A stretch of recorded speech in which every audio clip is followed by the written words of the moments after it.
Hey guys, tonight we step back into a time so distant that even the oldest pyramids are younger than a newborn compared to it. The year is roughly 75,000 BCE, and you stand at the mouth of a limestone cave on the southern coast of Africa, the now famous Blombos Cave. The air is cool, salty and smells faintly of drying seaweed washed in from the Indian Ocean below. Evening light flickers across the rocky walls, casting long shadows of figures moving inside. These are your people. Not in the poetic sense, but literally the same species you are today, Homo sapiens, though with lives so different you might not survive a week here without help.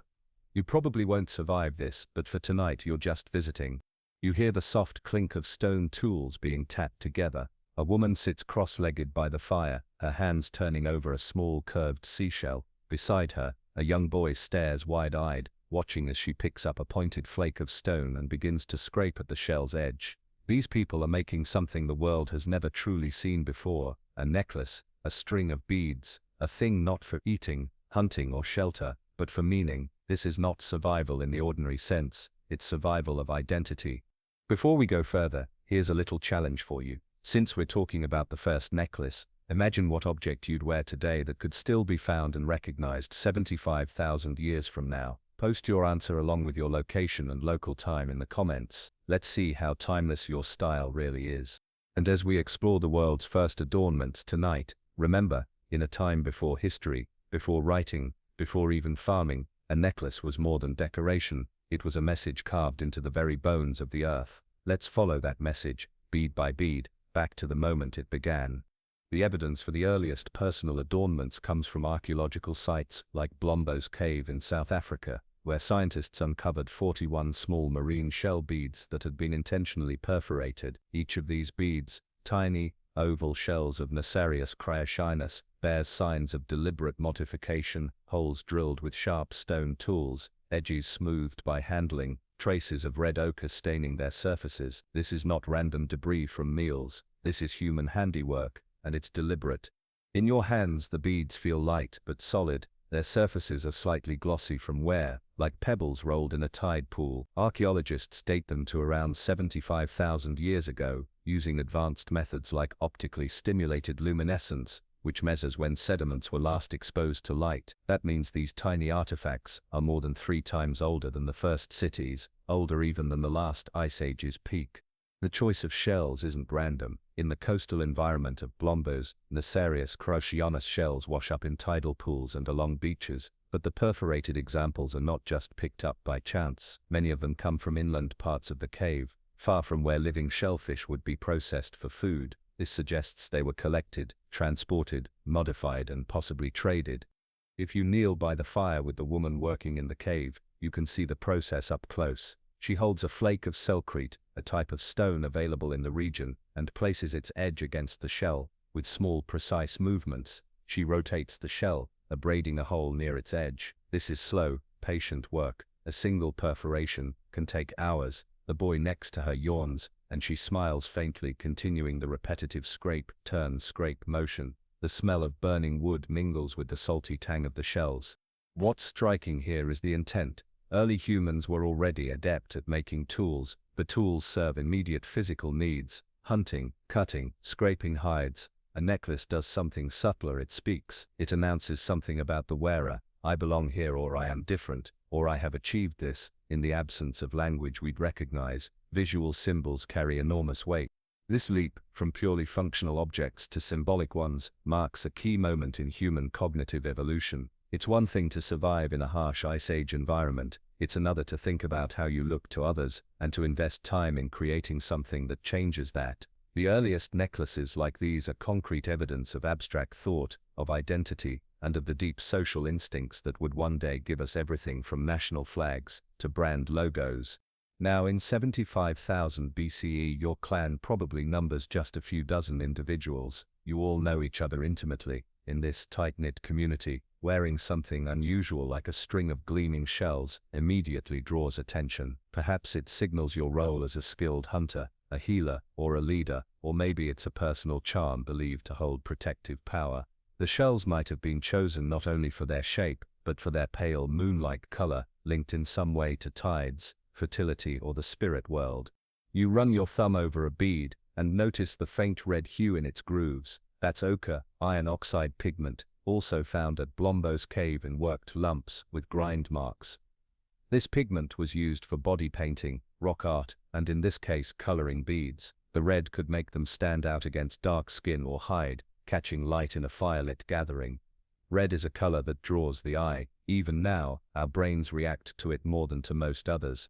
Imagine too the durability of this choice. Unlike feathers or flowers, shells do not rot quickly. They survive in burials passed down or lost and rediscovered generations later. That permanence might have been part of their appeal, to carry something on your body that could outlast you, linking you to ancestors or to the sea itself. Of course, not every person in your group is wearing these beads. The making process is time-consuming, and resources are limited. They may be gifted to certain people, or earned through deeds. In many later cultures, such adornments were tied to rites of passage: a boy's first hunt, a woman's first child, or a healer's first successful cure. The same might be true here, even if we can't prove it directly. As you watch the woman finish drilling, she threads the shell onto a thin strip of plant fiber, carefully twisted and dried to form a cord. This fiber smells faintly grassy, with a hint of the marsh where it was gathered. The bead slides smoothly down the cord, joining others already threaded, clinking faintly together. When she's satisfied, she hands the necklace to a tall man who has just entered the cave. He grins, showing teeth worn flat from a lifetime of chewing tough roots and sinew. Without a word, he slips the necklace over his head, where it rests against his chest. The shells gleam in the firelight, and suddenly, he seems different, not in strength or skill, but in presence. That's the quiet power of the first necklace. It's not just decoration, it's transformation. And tonight in this cave 75,000 years ago, you've seen it happen. The necklace now rests against the man's chest, but its story begins long before he walked into the cave. Every bead in that string once lay somewhere far from here, scattered along the tide line after a storm, nestled in rocky crevices at low tide, or half buried in sand beyond the reach of the waves. Each one had to be noticed, selected, and carried back, sometimes over long distances before it could ever become part of something greater. In 75,000 BCE, there's no shortcut for gathering materials. You can't order a bag of beads or buy cordage by the meter. If you want to make something beautiful, you start with what the land and sea give you. So the people here walk the shoreline, eyes scanning the ground for flashes of pale shell among the darker stones. The air smells of brine and rotting kelp, and the rhythmic crash of waves sets the pace of their search. Occasionally a shout goes up when someone spots a shell with the right curve and thickness for drilling. These aren't large, showy shells. Necarius crucianus is small, just a few millimeters across, too fragile and tiny to serve as tools, yet perfect for stringing together in numbers. Their shapes are consistent enough that once perforated, they hang neatly without twisting in awkward directions. That alone makes them worth the extra effort to find. Not all materials for the first necklaces come from the beach. Inland, people might collect bones, teeth, seeds, or small stones. In some places, fossilized shells from ancient, now dry seabeds are prized, their colors often more intense than those of fresh shells. This means that even far from the coast, humans could still create necklaces by searching eroded cliffs, riverbanks, or hillsides for the right pieces. Selection isn't only about appearance. A shell that's too brittle will shatter when drilled. A tooth with a jagged edge might cut through its cord.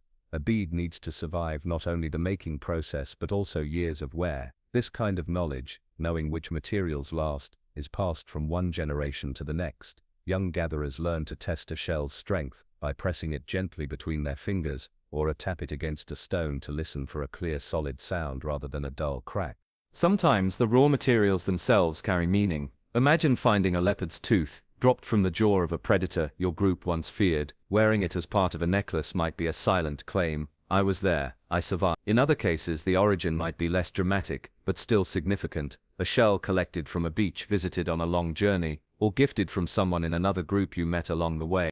In these early societies, every object has a story, and people remember them. They know which shells came from the reef near the big rock shaped like a hippo, which stones came from the river that runs red after heavy rains, and which teeth were taken from an animal brought down in a particularly dangerous hunt. This memory turns necklaces into wearable histories. Gathering the materials isn't always safe. Coastal foraging means dealing with slippery rocks, sudden waves, and occasionally dangerous animals like crocodiles in the shallows, or venomous fish hiding under ledges. Inland, searching for bones and teeth may bring you close to predators' dens. You're not picking through the clean leftovers of a tidy world, you're scavenging in places where something bigger, stronger and hungrier might be watching. The process also requires time, a resource as precious as food. Every hour spent looking for shells is an hour not spent hunting, preparing hides, or tending to children. This means necklace making can't be everyone's job all the time. Often, those with the skill and patience to do fine work are also those trusted to use their time for something beyond daily survival. This in turn reinforces the prestige of the finished piece. It's not just rare in material, but rare in the investment it represents. When the people at Blombo's cave gather for a shell collecting trip, they likely go in small groups, following low tide when the most shells are exposed. The air at low tide is sharper, mixed with the smell of wet sand and exposed seaweed. They wade into shallow pools, watching for the glint of shell edges beneath the water. The soundscape is alive with gulls crying overhead and the splash of feet through cold water. Once collected, the shells are cleaned.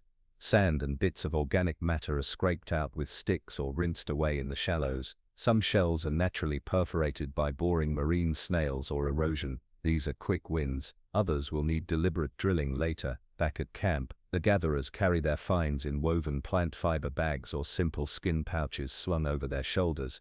The return to camp is slow, partly because the path back from the shore is uphill, partly because the load must be protected. Dropping a bag and crushing the shells underfoot would undo hours of work. Children may run ahead, eager to see the day's haul. In the flickering cave firelight, the shells are poured onto a flat stone, their pale surfaces shining faintly against the dark floor. This is the moment when selection turns into anticipation, when the gathered fragments of the earth's beauty are about to become something more than themselves. And here's the remarkable thing, the people doing this work probably don't see it as art in the way we think of art today. For them, this is part of life's rhythm, no different in principle from shaping a spear or preparing food, yet it carries a weight that survival tools never could. A necklace is meant to be seen, to be recognized. When you wear it, you are telling others something without speaking. In this way, gathering materials for the first necklaces is more than just a step in the process. It's the point at which meaning begins to take form. The ocean doesn't know it's giving up its shells for human symbolism. The land doesn't care that its stones will one day rest against a human chest, but you know and your people know, and in a world without writing, that knowledge is everything. Back in the shelter of the cave, the pile of gathered shells sits waiting, their pale surfaces gleaming softly in the firelight. But raw materials are only the beginning. A bead is not yet a bead until it has been shaped, pierced, and made ready for stringing. Here in 75,000 BCE, that process is neither quick nor easy. Every shell must be coaxed into its final form by hand, and the tools for doing so are as primitive as they are ingenious. A few members of the group, usually the most skilled, take on the work of shaping and drilling. They choose a shell from the pile and inspect it closely, turning it in their fingers to find the best place for a hole. The goal is to pierce the shell without splitting it, a task requiring both precision and patience. If you push too hard, the brittle calcium carbonate will crack. Too soft, and you'll be here until the next rainy season. The main tools are flakes of silkrete or quartzite, chipped to a fine point. Some are hafted onto short wooden handles for better control, while others are used freehand. To start the perforation, the craftsperson presses the point of the flake against the shell's surface and begins to grind in a small circular motion. There's no drilling bit or spinning motion like a modern tool, it's all pressure and abrasion. Slowly the surface begins to whiten and crumble as grains of shell dust collect around the work area. To speed up the process, the tool tip might be dipped in water or even ochre powder, which acts as a mild abrasive. The sound is faint, a gritty whisper of stone against shell, rhythmic and constant. You can feel it in your fingertips as the shell warms slightly under the friction. Hours can pass in this quiet, focused work. Some shells already have small natural holes caused by predatory snails or the action of sand and waves. These are prized finds because they save so much effort. A craftsperson will simply smooth the edges of the hole with their tool to remove sharp points that could fray the cord later. Others might have cracks that must be worked around, forcing the maker to place the hole slightly off-center. The end result may not be perfect, but it's wearable. Once the hole is complete, the maker inspects it by holding it up to the firelight. If the light shines through clearly, the bead is ready for the next step, smoothing. The edges of the hole are gently abraded against a rough stone or sand, to prevent them from cutting the fiber that will pass through. This smoothing also gives the bead a more polished, finished look. a small but important detail that speaks to pride in the work. It's worth noting that shaping and drilling beads is not just a technical task, it's a skill that signals knowledge, status, and patience. A poorly drilled bead that breaks during stringing wastes valuable material. A well-drilled one might last for years. This difference matters, especially when materials are scarce and time is precious. As you watch, an elder works on a bead, his hand steady from decades of practice, his movements are efficient, almost meditative, and the younger members of the group glance his way now and then, learning without words. Knowledge here is passed, not in formal lessons, but in silent observation, repetition, and subtle correction.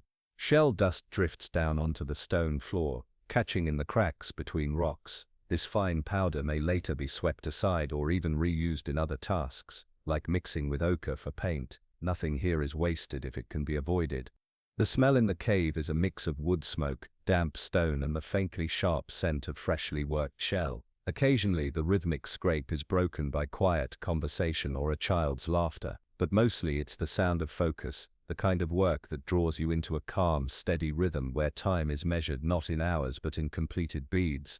For the people here, this shaping process is as much about preparing the material as it is about preparing themselves.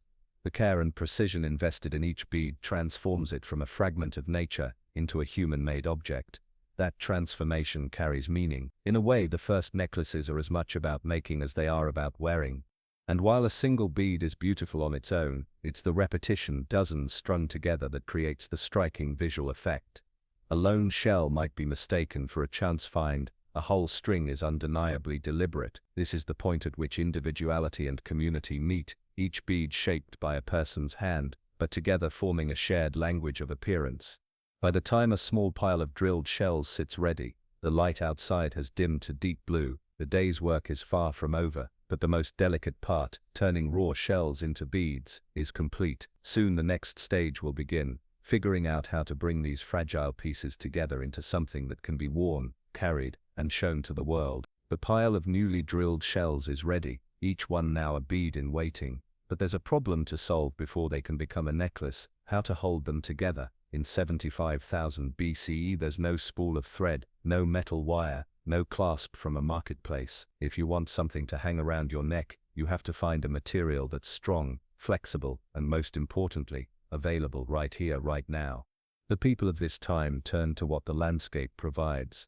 Animal sinew is one option. After a hunt, when meat is stripped from the bones, the long fibrous tendons are carefully removed, cleaned and dried. Once dried, sinew can be softened by chewing or soaking, then twisted into thin strands. As it dries again, it tightens, making a cord that's surprisingly strong. The faint, musky smell of worked sinew lingers even after it's finished, a scent you'd recognize instantly once you've smelled it once.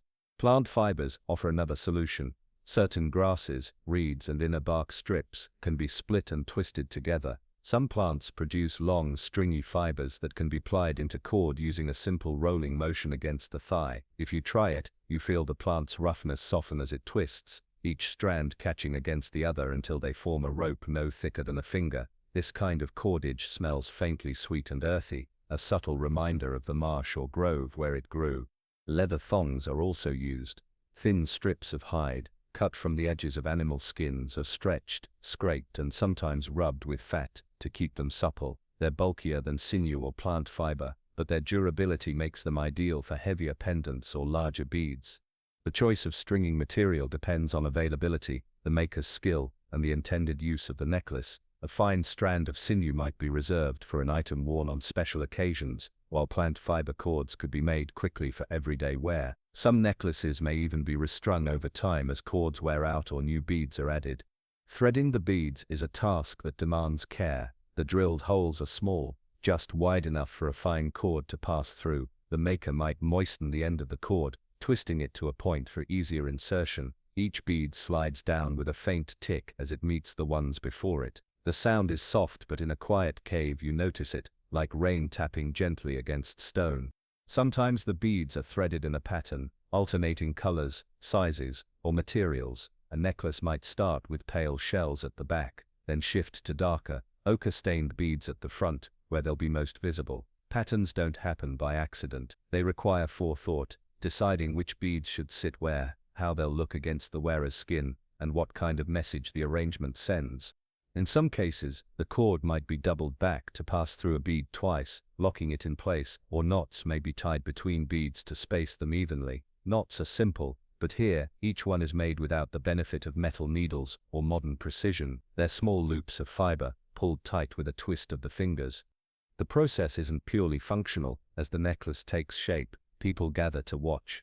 The firelight glints off the growing string of shells, casting tiny shadows across the cave wall. The maker pauses now and then to hold it up against someone's chest, testing how it hangs. Laughter and teasing might accompany these fittings. After all, you can't help but notice who looks best in the gleam of pale shells. Occasionally, a bead breaks during threading. When that happens, there's a brief moment of silence. A cracked bead can't be fixed, it has to be set aside. Some of these broken beads might still be kept as small keepsakes, tucked into pouches, or hidden in storage areas of the cave. Others will be discarded into the fire, vanishing in a hiss of heat.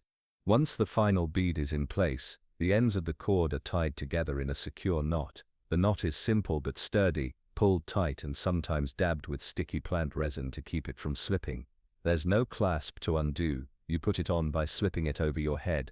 When the necklace is finished, it isn't just an object, it's a transformation of raw nature into a piece of human expression. It smells faintly of smoke from the fire, feels cool against the skin, and makes a soft clinking sound as the beads touch when you move. Even in the dim light, the shells catch highlights, drawing the eye.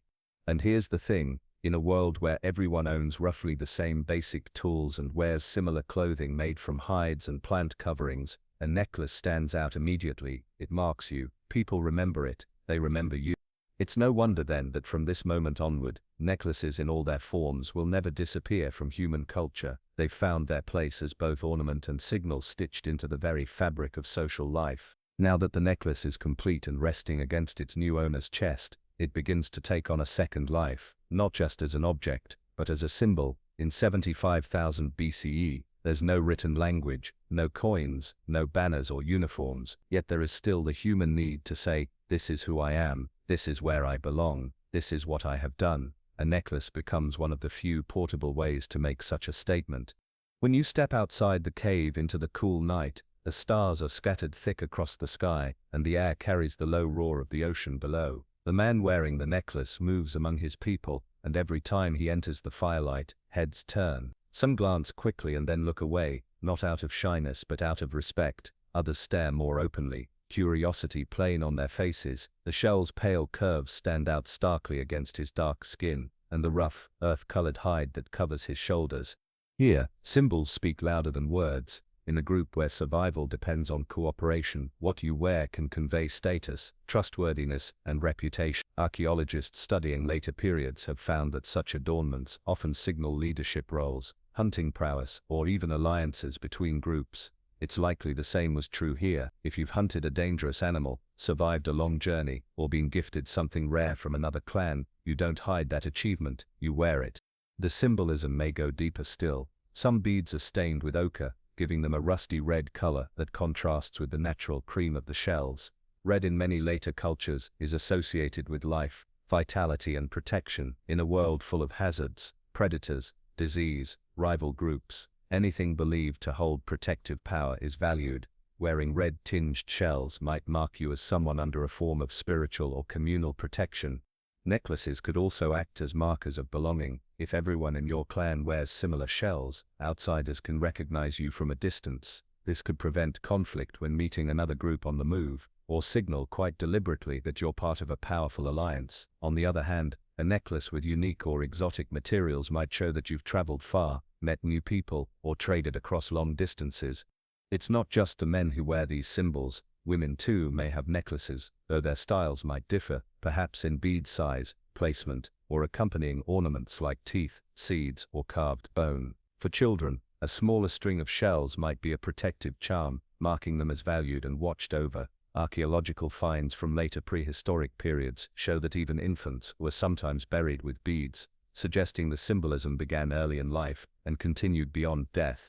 In the glow of the campfire, you see how these necklaces change the way people interact. The man with the new necklace receives more attention, a seat closer to the fire, more direct conversation, a place in decisions about tomorrow's hunt. It's not that the necklace magically gives him authority, it's that the necklace reflects something he's already earned, and now it's visible for all to see. And yet, the meaning isn't fixed. In some situations, a necklace might be a gift of affection, a bond between two people. In others, it could be a sign of mourning, worn in memory of someone who has died. The same object can mean pride in one context and grief in another, depending on the story attached to it. Stories are important here. In the absence of writing, oral tradition carries everything. A necklace becomes a visual cue for a story everyone knows. The moment you see it, you remember the hunt where the hunter slipped and nearly fell into a gorge, but still made the kill, or the journey to the coast to gather shells while a storm loomed on the horizon. Wearing the necklace is like carrying that story with you at all times. Some researchers suggest that the act of making and wearing symbolic objects like necklaces may have been a driving force in building complex human societies. When you create something with no direct survival function, you're signaling that you have the time, skill, and social support to invest in meaning beyond food and shelter. That requires, and reinforces, strong group bonds. Standing in the night air, you begin to see how much weight hangs on this small string of shells. It's not just a decoration, it's a claim, a memory, a badge, a promise, and for the earliest people, that's enough to make it worth the long hours of gathering, drilling, and threading. By the time the fire burns low, the necklace has already shifted in meaning again. Now it's not just a finished piece, it's a living symbol shaped as much by the people who see it as by the hands that made it. By morning, the fire has burned down to a bed of glowing embers, and the man with the new necklace is nowhere to be seen in the cave. You find him outside on the ridge above the shoreline, gazing out toward the vast blue horizon. The necklace rests against his collarbone, catching the early sun so that the shells almost seem to glow. But today, it will serve more than just a personal symbol, it will play its role in ritual. Rituals in 75,000 BCE aren't neatly scheduled events with scripted speeches, they arise from the shared needs and fears of the group. Sometimes they mark the turn of the seasons, sometimes a successful hunt, sometimes a death. In all of them, objects with symbolic weight, like necklaces, have a place. They help focus attention, signal meaning, and make the moment feel set apart from daily life. In the clearing just beyond the cave, a few people gather around a shallow pit, lined with smooth stones. Smoke curls from a small fire at its center. The smell of burning herbs drifts through the air, sharp and resinous, tickling your nose. This particular gathering is for a hunter who was badly injured, but survived. The necklace worn today is a gift to him, not just an ornament, but a recognition of endurance and good fortune. The elder who oversaw its making steps forward and lifts the necklace gently from the man's neck. Everyone watches as it is held up in the light, the shells swinging slightly on their cord. The elder says nothing, but the gesture is clear. This is a thing of value, worthy of attention. Then, with slow, deliberate movements, the elder places it back around the hunter's neck. The group exhales almost as one. In that instant, the necklace has shifted from a personal adornment to a communal emblem. Everyone's eyes on it, everyone's meaning wrapped up in its curve. Ritual use isn't always about celebration. In some cases, necklaces accompany the dead into burial. Archaeologists have found ancient graves where beads rest near the skull or collarbones of the deceased. At Blombos and other sites, the placement suggests they were worn at the time of burial, not just scattered into the grave. This tells us that their symbolic value didn't end with life, they were part of the journey beyond, whatever that meant to the people of the time. Imagine crouching at the edge of such a burial, the air heavy with the scent of freshly turned earth. The necklace lies against the body, perhaps stained darker by ochre, perhaps gleaming pale in the dim light. The decision to leave it there is not taken lightly. In a world where resources are scarce, giving up a necklace means accepting that its value lies more in meaning than in continued use. It's a sacrifice of beauty and labor to honor the dead. Some rituals might also use necklaces in ways we can't fully reconstruct, as offerings to unseen forces, as objects held during chants, or as talismans hung in places considered sacred. A string of shells could be suspended from a tree clinking in the wind, or placed inside a small rock shelter far from the main camp. Over time, these locations might become marked by such deposits, turning into informal shrines.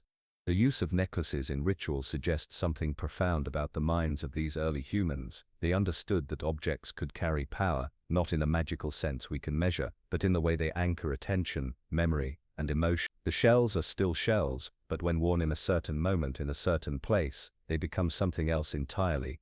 It's here, in the intersection of the personal and the communal, that the first necklaces gain their deepest significance.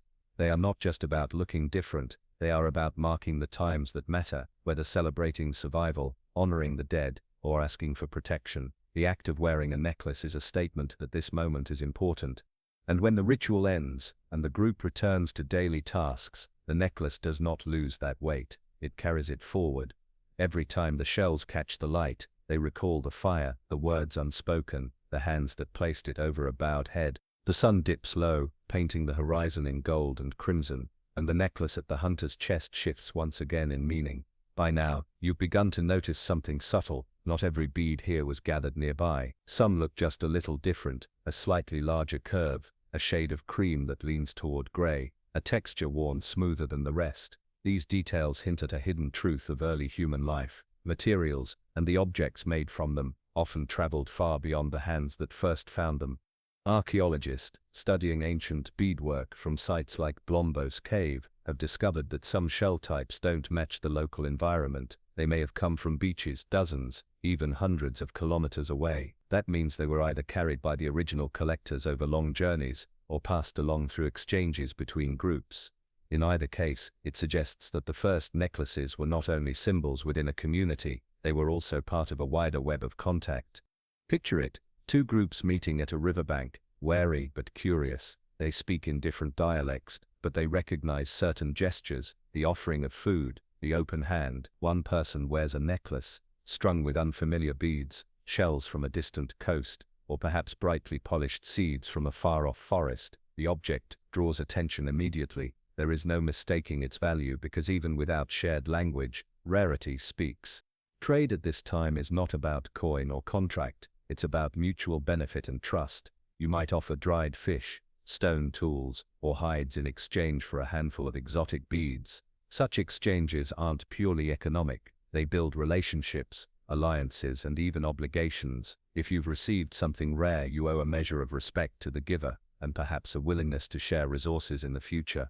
Over time, these exchanges create invisible threads across the landscape, linking coastal people to inland hunters, highland dwellers to valley foragers. A bead from one end of this network might pass through many hands before settling into a necklace worn far from its origin, and each time it changes hands it gathers new stories. There's a quiet power in that. Wearing a bead from another land is not just a matter of fashion, it's proof that you, or your group, have connections beyond your immediate world. It says we are not alone. We have friends, or at least allies, far away. In a time when isolation can mean danger, that is a powerful statement. You imagine the journeys these beads might have taken. One shell, bleached by a sun you've never seen, found its way inland on the neck of a trader who walked for days through scrub and thorn. A polished stone bead may have been carved in a camp where snow never melts, carried south to warmer lands. Over seasons, the pieces are strung together, each one a fragment of a much larger map.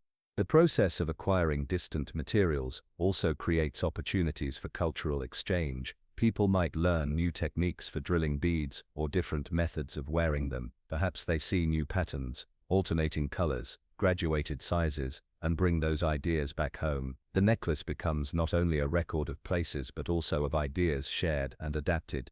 Back in the cave, as the fire crackles, the hunter's necklace draws comment from others in the group. A younger man points to one bead, larger and darker than the rest, and asks where it came from. The hunter gestures toward the east, miming a walking motion and a wave, indicating a meeting with another group. Even without detailed words, the message is clear. The bead is a gift from people beyond the horizon. In this way, the necklace serves as a conversation starter, a memory trigger, and a physical reminder of connections that extend beyond sight. It's easy to see how such objects could play a role in diplomacy, marriage negotiations, or peace agreements between groups. A necklace might seal an alliance as firmly as any spoken promise. And so, trade and exchange turn the first necklaces into more than personal decoration. They become portable maps of human connection, carrying proof that even in 75,000 BCE our world was already linked by movement, exchange, and shared meaning. The hunter sits by the fire, the shells of his necklace glinting in the shifting light. Beside him, a young girl watches intently, her eyes fixed not on the entire necklace, but on a single bead. a pale, elongated shell near the center. She's seen it before hanging from the neck of an elder woman months ago, and before that in the hands of another person entirely. Beads have a way of outliving their owners, and their travels weave a quiet web of memory within the group.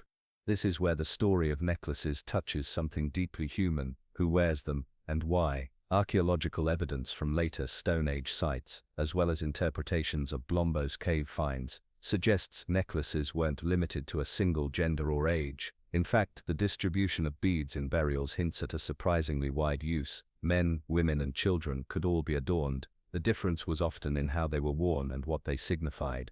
For young children, a small string of beads might serve as a charm, given by a parent or grandparent. These miniature necklaces could be meant for protection, perhaps to guard against illness, accidents, or unseen forces. The shells chosen for children are often lighter and smaller, so they don't weigh heavily or get in the way of movement. Still, their symbolism can be as potent as any adult's adornment. For women, necklaces might intertwine personal meaning with social identity. Some patterns could indicate marital status, readiness for courtship, or family lineage. A series of ochre-stained beads, for example, might be worn during certain gatherings or rituals, while pale, unpainted shells might be everyday wear. The craftsmanship of a necklace could also signal a woman's skill and patience, qualities valued in a mate and respected in the group. For men, the necklaces might lean toward displays of achievement or connections beyond the clan. Beads from faraway lands, predator teeth strung alongside shells, or unusual materials like carved bone could act as subtle boasts. They say, "I have traveled, I have hunted, I have been recognized." But these roles aren't rigid. An exceptional hunter might gift his necklace to a sister or mother, honoring her role in his survival. A woman might inherit a necklace from her father, wearing it as a reminder of his status or deeds. Inheritance and gifting pass these objects through generations, blending personal stories into the shared identity of the group. Age plays a role too. Elders often have the most elaborate adornments, the weight of years reflected in the number and variety of beads they own. Each bead can be a marker of a season, a journey, or an alliance. When an elder walks into the circle of firelight, their necklaces speak before they do, their quiet clink carrying the authority of a lifetime's worth of stories.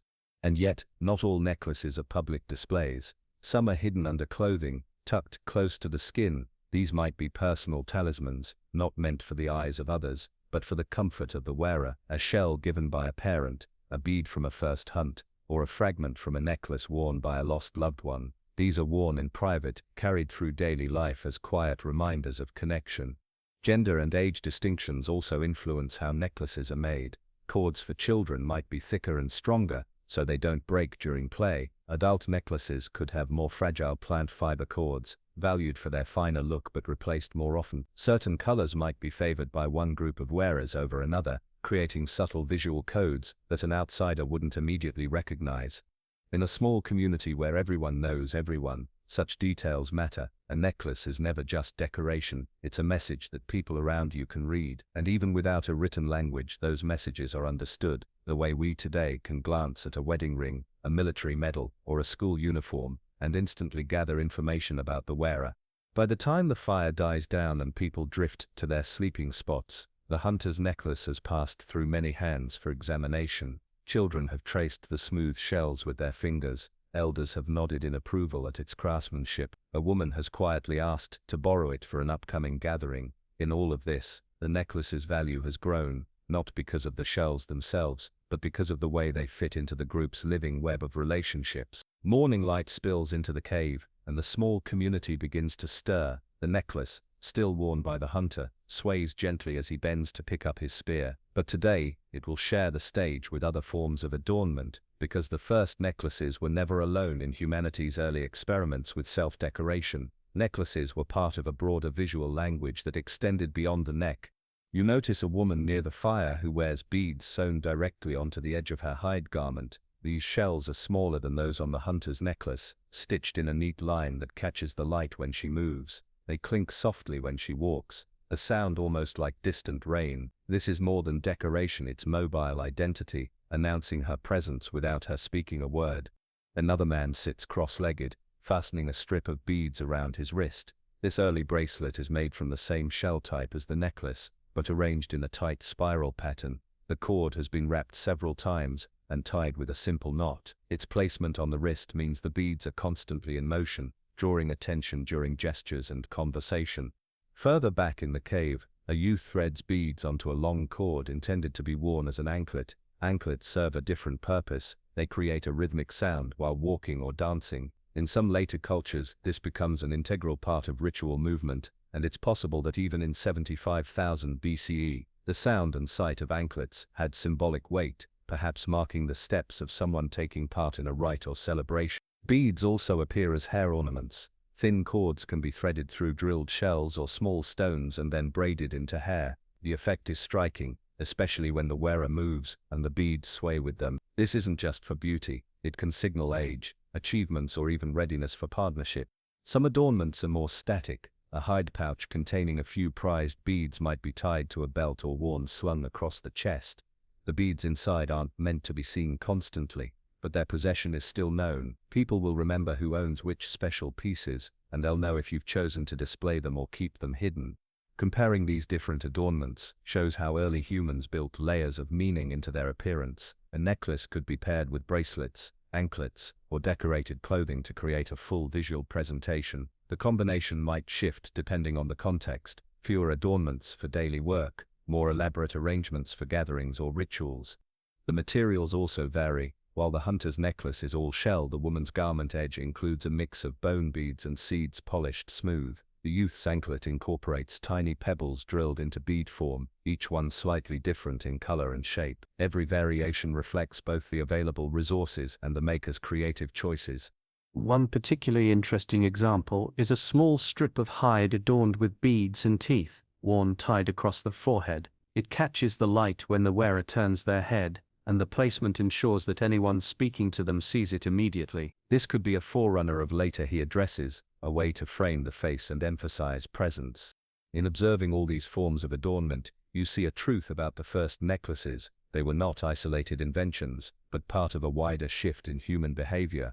Once people learned to transform raw materials into symbolic objects, those objects could be worn anywhere on the body. The neck was just one of many possible locations, but it had special advantages. A necklace is visible whether you're standing, sitting, or moving. It frames the face. It can be added or removed easily, and it's one of the few adornments that others see before they even hear your voice. As the day goes on, the hunter joins a small group, preparing to travel inland for hunting. His necklace remains in place, but you notice he's also added a simple bracelet made of twisted sinew. He doesn't need to say why. The layering of adornments speaks for him. The other hunters glance at the shells on his chest and the cord on his wrist, and their faces shift subtly. Recognition, respect, a silent understanding. The inland hunting party moves out in the cool of early morning, the ground still damp from the night's mist. As you walk among them, you notice something curious about the hunter's necklace. It's not just decorative, it works. In a world without written language, without badges or banners, a necklace can carry messages that words never need to speak aloud. From a distance, the shells flash faintly as the hunter moves through patches of sunlight breaking through the trees. That flash is no accident. In the open savanna, it might let a fellow hunter know where you are without shouting. In denser brush, it might mark your position in the group during a coordinated stalk. Even outside of the hunt, a necklace announces identity the way a uniform or insignia might today. But most importantly, a necklace is a signal in the social sense. In early human groups, trust and recognition are everything. If you encounter someone you don't know, they might be a friend, a trade partner, or a threat. And in those tense moments when the other group is just a silhouette on the horizon, details matter. Necklaces, with their distinct patterns and materials, can act as early flags, indicating where you come from or who you belong to. Imagine meeting another group by a river crossing. Before anyone gets too close, both sides scan for familiar signs: the curve of a shell, the ochre hue of beads, the particular sequence of pale and dark. If the patterns match what you've seen on allies before, you're more likely to approach with open hands instead of raised weapons. This visual shorthand could prevent misunderstandings, or if you deliberately wear another group's style, could also be used for deception. The hunter's necklace today serves another subtle purpose. It signals his standing within his own group. Not everyone here wears such elaborate adornment. The other men in the hunting party have simpler pieces, a few beads strung on leather, or a single tooth on a cord. The difference is noticed, and it shapes interactions without a word being spoken. when decisions about direction or strategy are made, people glance toward him first. His necklace is part of the reason why. There's also a communicative element that operates on a smaller, more intimate scale. Within the group, certain beads might have shared meanings. A red-stained shell could recall a successful cooperative hunt. A particular tooth could be linked to a story everyone knows. When one hunter notices another's necklace, they're not just seeing decoration, they're reading a compressed archive of experiences, alliances, and shared memories. And this system of visual communication extends beyond the immediate group. Archaeologists speculate that the spread of bead-making techniques across regions wasn't just about aesthetics, it was about creating a recognizable language of ornamentation. If two groups hundreds of kilometers apart both used the same type of bead, it could form a bridge for trade or temporary alliances. In a way, these early necklaces are the ancestors of all human symbols: the military medal, the friendship bracelet, the wedding ring, even the corporate logo. They convey belonging, achievement, or affiliation, without needing a single spoken word. The difference is that in 75,000 BCE the stakes for such communication are often survival itself. As the hunting party pauses to drink from a stream, you notice how the necklace draws the eyes of others in small ways. A younger hunter reaches out and runs his fingers lightly over the shells, then looks up at their owner with a question in his eyes. The man nods once, a gesture of quiet acknowledgement. That's it, no words, but the message is clear. Later, as they move again through the scrub, the necklace catches a slant of sunlight and throws back a flash. Somewhere ahead, another hunter answers with a faint hand wave. You realize this isn't coincidence. The necklace has become a tool for recognition and coordination, woven seamlessly into the rhythm of the hunt. It's here, walking through the tall grass with the sound of shells softly knocking together, that you see the full truth. The first necklaces are not just about beauty, they're about talking without speaking, remembering without writing, and belonging without needing to explain. By late afternoon, the hunting party returns to the cave. The kill, a medium-sized antelope, is shared and skinned, its meat set aside for roasting and drying. The shells of the hunter's necklace gleam faintly in the orange light of the fire, but now your attention shifts towards something less obvious: the tools and techniques behind bead making, and how those methods are slowly evolving. The earliest drilled beads, like the ones at Blombo's cave, are simple in form: a single perforation, smoothed edges, natural surface. But even here, in 75,000 BCE, you can see signs of innovation. A young woman crouches near the fire, working on a new bead. Her tool isn't just a random flake of stone, it's a carefully selected piece of silkreed with a narrow, sturdy tip. The angle of its edge has been sharpened specifically for working shell. She grips it differently than the older bead makers do, using a twisting motion between her palms that creates a faster, cleaner hull. This method likely came from observation and experimentation. Perhaps someone noticed that rolling a tool between two hands produced more abrasion than pressing alone. Such refinements are small, but they save time and reduce breakage. When every bead represents hours of labor, this matters.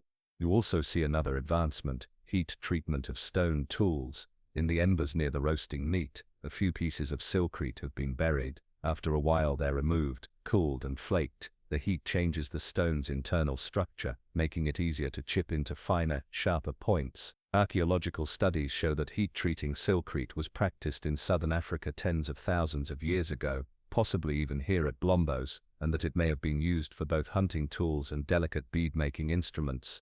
Polishing techniques are improving too. Instead of simply smoothing bead edges on rough rock, some makers use fine sand mixed with water or ochre powder to create a slurry. Rubbing a bead in this mixture gives it a softer luster, making it stand out more when worn. This polishing doesn't just enhance appearance, it also reduces friction on the cord, extending the necklace's life.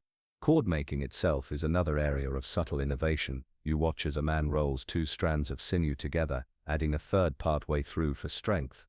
The join is seamless, a trick he likely learned from repairing broken cords without starting over. Plant fibers are treated with animal fat to make them more flexible and resistant to fraying. These are small technical improvements, but they accumulate, allowing necklaces to last longer and survive harsher conditions. Even the organization of work is changing. Rather than each person making an entire necklace from start to finish, tasks are sometimes divided. One group gathers shells, another drills, another strings. This early form of specialization increases efficiency and gives certain individuals the chance to refine their part of the process into real expertise. What's remarkable is how quickly these small advances spread. A bead-making trick discovered here might appear in another group's work within a few seasons. The spread could come through direct visits, trade gatherings, or individuals moving between groups. This movement of technology mirrors the way the beads themselves travel, slow, steady, and transformative. In the firelight, the young woman finishes her bead. It's smaller than the others, but perfectly round, the hole neat and clean. She threads it onto a short cord, tests its movement, and smiles. For her, it's more than just a piece of decoration. It's proof of skill, of mastery over a tiny but demanding craft. She hands it to a child, who immediately loops it over their wrist and runs to show it off. That's the quiet revolution happening here. Each improvement in technique isn't just about making better objects, it's about making them easier to share, trade, and teach. The first necklaces are slowly becoming not just symbols of identity, but vehicles for the spread of knowledge itself. The fire in the cave burns low, casting long shadows over the walls, and your eyes are drawn to the variety of necklaces resting on different people's chests. At first glance, they all seem similar: shells, beads, cord, but when you look closely, patterns emerge. The more you observe, the more you realize that styles here are not accidental. They are shaped by the environment in which each group lives, and by the resources that environment offers. This coastal community has easy access to marine shells, so their necklaces are dominated by the creamy curves of Nacerius crochanus, sometimes stained with ochre. A few strands even include larger, spiral shells from deeper waters, rare finds that instantly draw attention. The sound they make when clinking together is a little deeper, a little richer, than the smaller beads. Travel inland, and the picture changes. Groups living far from the sea rely on materials like seeds, small stones, animal teeth, or carved bone. The colors shift to earthy browns, muted reds, and pale tans, reflecting the tones of the surrounding land. Some inland beads are made from ostrich eggshell, broken into small flat discs, drilled and polished, until they feel almost like ivory. These catch light in a way that's different from shells, giving inland necklaces a more matte, subtle gleam.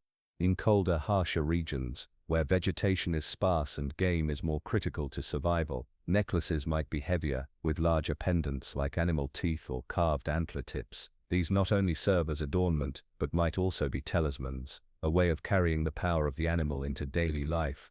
Even within the same environment, variations appear between groups. Some prefer symmetrical designs, beads evenly spaced, colors alternating in predictable patterns. Others favor asymmetry, with one large central piece flanked by smaller, irregular beads. These stylistic choices could be as meaningful as the materials themselves, acting as visual signatures for specific groups or families. Seasonal changes can influence style too. In times when certain resources are abundant, necklaces might become more elaborate. After a particularly good fishing season, for example, you might see more marine shell necklaces. In leaner times, when trade slows and materials are scarce, people might restring old beads into new arrangements, making fresh patterns out of familiar pieces. There are also personal touches. A woman might add a single red-stained bead to her otherwise pale necklace to mark a life event, a birth, a journey, a successful gathering trip. A man might replace the central bead on his necklace with a predator tooth after a dangerous hunt. These alterations are small but intentional, the prehistoric equivalent of updating a badge or patch on a jacket. Patterns and styles are more than just aesthetics, they carry meaning. The sequence of beads could identify a wearer's origin, alliances, or personal achievements. In gatherings between groups, these differences are noticed immediately. Visitors scan each other's necklaces, the way we might glance at someone's clothing or jewelry today, reading the unspoken stories in their arrangement. From the cave entrance, you can see a line of people returning from a coastal shell gathering trip. Their finds will be sorted, some beads for local use, others perhaps intended for exchange with inland groups. The cycle continues. Environment shapes material, material shapes style, style shapes meaning, and meaning shapes identity. And here's the subtle beauty of it: these early styles are the seed of something far greater. In time, they will grow into regional traditions, cultural markers, even artistic lineages. But for now, in 75,000 BCE, They are already enough to set one group apart from another, and to make a person's necklace something unmistakably their own. As the evening deepens, a chill creeps into the air, and people gather closer to the fire. The hunter's necklace catches the glow as he leans forward, and for a moment you notice something you hadn't before. Its design reflects more than just human creativity. It reflects the world around it. In 75,000 BCE, the environment is not just a backdrop to life. It is a constant force shaping every choice, every craft, every symbol.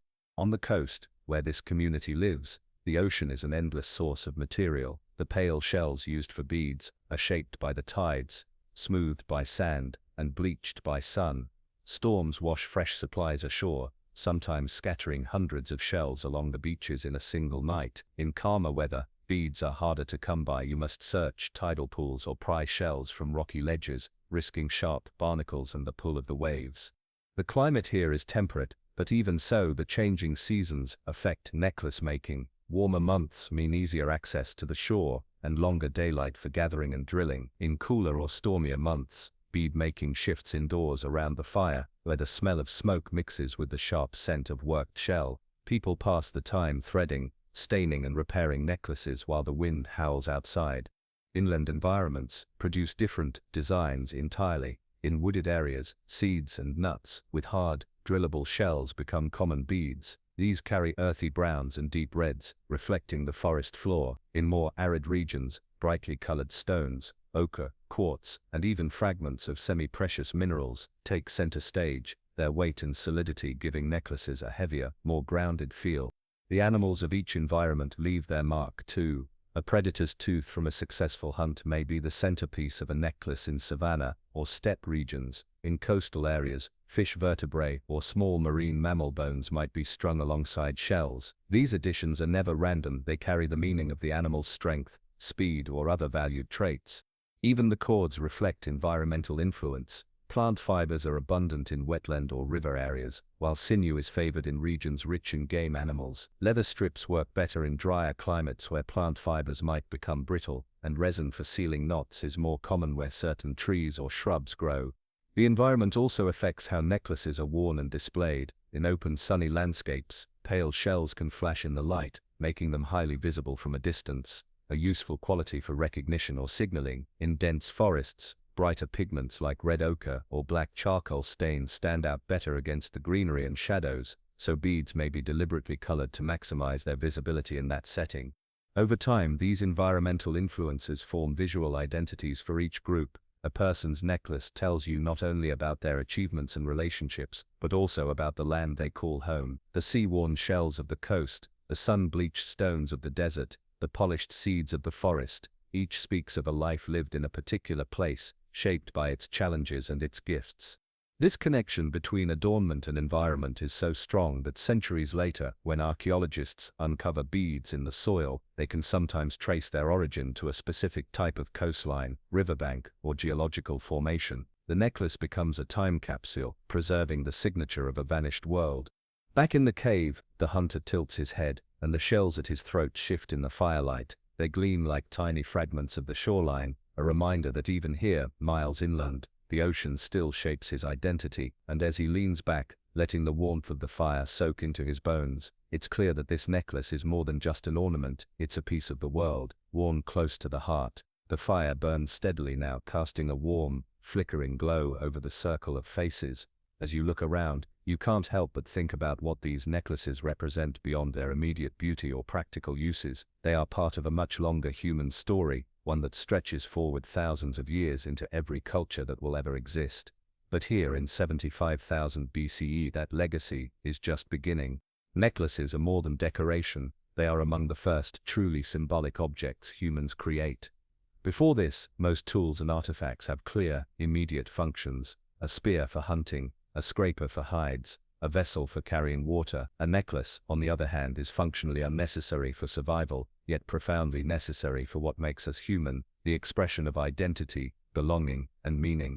What's remarkable is how this impulse survives and adapts over time. The same basic idea, stringing together materials into a wearable form, will appear in every corner of the globe in countless variations. In the millennia ahead, you'll see bone and shell replaced or supplemented with gold, silver, and gemstones. you'll see necklaces carry religious symbols, political emblems, love tokens, and even tiny containers for medicine or keepsakes.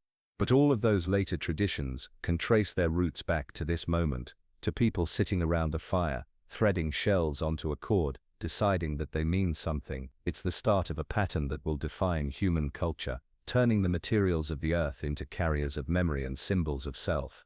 The earliest necklaces likely inspired other symbolic practices. Once people realized they could mark identity and status with wearable items, the idea could spread to painting the body, carving patterns into tools, or decorating living spaces. The necklace is the seed from which a forest of human symbolic behavior will grow.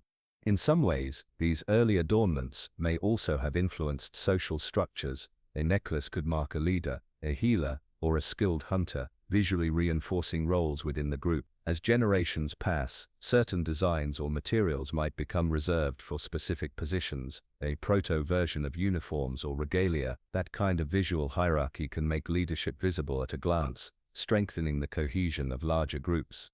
And the emotional weight of necklaces will remain just as important as their social meaning. Humans form attachments to objects that outlast the moment they were made. A bead might be passed down for decades, its edges worn smooth by skin and time, its original maker long forgotten but its story still alive. In this way, the first necklaces are also the first heirlooms, objects that survive their owners and carry their memory forward. You can see hints of that here in the cave. The elder sitting to your left wears a string of beads, clearly older than he is, their drill holes slightly uneven, their surfaces pitted by age. He doesn't need to explain their origin. The group knows. The beads are as much a part of his identity as his voice or his face. As the night deepens, the wind outside howls against the rock, but inside the cave the shells clink softly, a sound that could have been heard in gatherings for tens of thousands of years. It's a reminder that while tools and weapons might change with each generation, the human urge to decorate ourselves and to tell stories through those decorations is as enduring as firelight itself. The necklace in 75,000 BCE is not a beginning and an end. It's the opening line of a story still being written, and even now, as the shells rest against a chest in the glow of the flames, their silent message will echo forward in time, carried in every locket, pendant or string of beads yet to come. The fire is quieter now, its flames reduced to glowing embers that pulse gently in the dark. Most of the group has drifted into sleep, but a few remain awake, talking in low voices. In this calm, the necklaces stand out even more, small clusters of light shifting as their wearers move, each one unique yet tied to the same ancient impulse. If you look closely, you notice how each necklace has its own story of making and wearing, and how those stories eventually intertwine with the lives of those who come after. These earliest adornments are not just momentary creations, they're part of a chain of tradition that stretches unbroken through generations. When someone dies, their necklace might be buried with them, a final offering as we've already seen, but in other cases, it is carefully removed and passed on. This isn't done casually. The act of giving or inheriting a necklace is deliberate, often accompanied by spoken words or silent gestures that everyone present understands. It's a way of carrying forward the achievements, alliances, or blessings of the person who once wore it. Over time, this creates objects with layered identities. A bead may have been part of one necklace, then restrung into another decades later, then worn by someone who changed its arrangement again. The piece you see today is not the same as it was at its making. It has grown, been reimagined, absorbed into new contexts. In this way, necklaces become living records of human continuity. There is also the possibility of intentional preservation. Certain beads might be kept apart from regular wear, stored in hide pouches or hung from the ceiling of a cave dwelling to keep them safe. These may be brought out only for significant events, lending their accumulated weight of meaning to the occasion. Imagine the moment when a rare bead, last seen seasons ago, is revealed and added to someone's necklace before a ritual. The gasps, the murmured recognition. This long-term survival is aided by the materials themselves. Shells, bones and stones can endure for centuries if cared for, far outlasting plant fibers or hide cords. When the cord eventually wears through, the beads are restrung, keeping the same tangible pieces in circulation. Even without the modern idea of antiques, these early humans understand that some objects have a value that transcends the moment. And through all this, necklaces help define what we might call cultural memory. They remind the living of shared stories, the journey to the coast in dangerous weather, the great hunt that brought food for weeks, the alliance forged at a river crossing. These are not abstract myths, they're events whose evidence rests physically on the body. In a sense, every necklace is both personal and collective. It belongs to the wearer, but it also belongs to the group's story. When someone passes it on, they're not just giving an object, they're entrusting a piece of identity. Sitting here in the cave, you realize that this is why the first necklaces have endured in human culture for tens of thousands of years. They are portable, wearable history, condensed identity strung together and carried through life, and when life ends, they either join you in the grave or move forward without you, carrying your presence into someone else's time.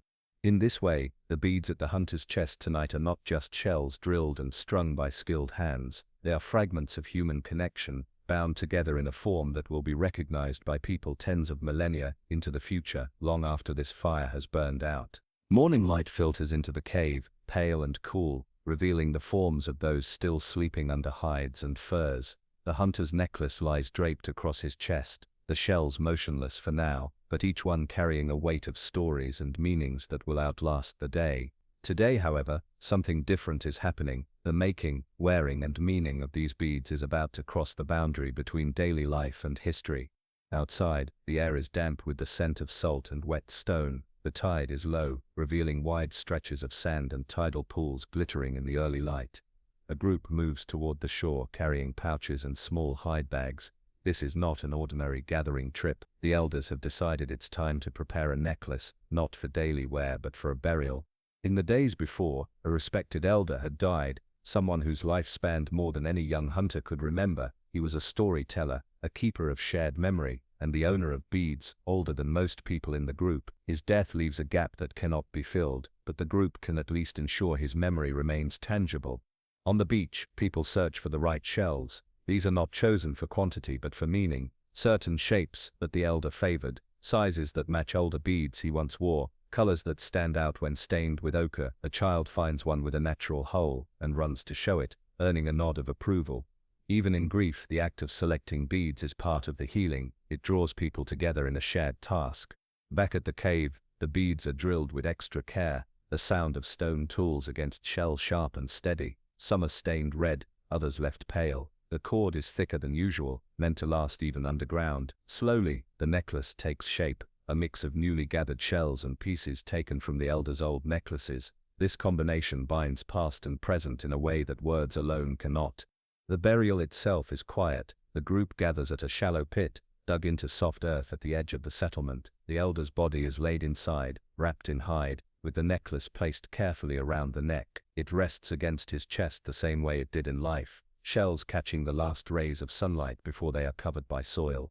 As earth fills the grave, there is no wailing or display, just the sound of shovels made from wood and bone, the quiet murmur of people working together. When the pit is full, someone places a small stone on top, and the group stands in silence. In that stillness, the necklace becomes more than an object. It becomes a bridge between the living and the dead, a vessel carrying identity into the realm of memory. Centuries later, archaeologists will uncover necklaces like this and read them as evidence of symbolic thinking, social bonds, and the capacity for abstract meaning. But here in 75,000 BCE, there is no theory, no scientific label, just people who know that some objects matter enough to follow us into death. That night, as the firelight flickers on the cave walls, others still wear their own necklaces, reminders that life continues. Beads glint as people move, as conversations drift into stories about the elder and the days when he was young. The act of wearing those necklaces now feels different. They are no longer just personal ornaments but living threads that tie everyone here to the past, to each other and to those who will come after. In this way, the first necklaces, born from shells, bone and fiber, become something far greater. They are proof that humans have always sought to hold on to meaning, to make it visible, and to carry it close to the heart. The fire is low now, just a faint orange glow softening the edges of the cave. Outside, the wind moves gently through the grasses, carrying the quiet hiss of the tide against the rocks. You can hear the slow, steady breathing of those who have already drifted to sleep. In the dim light,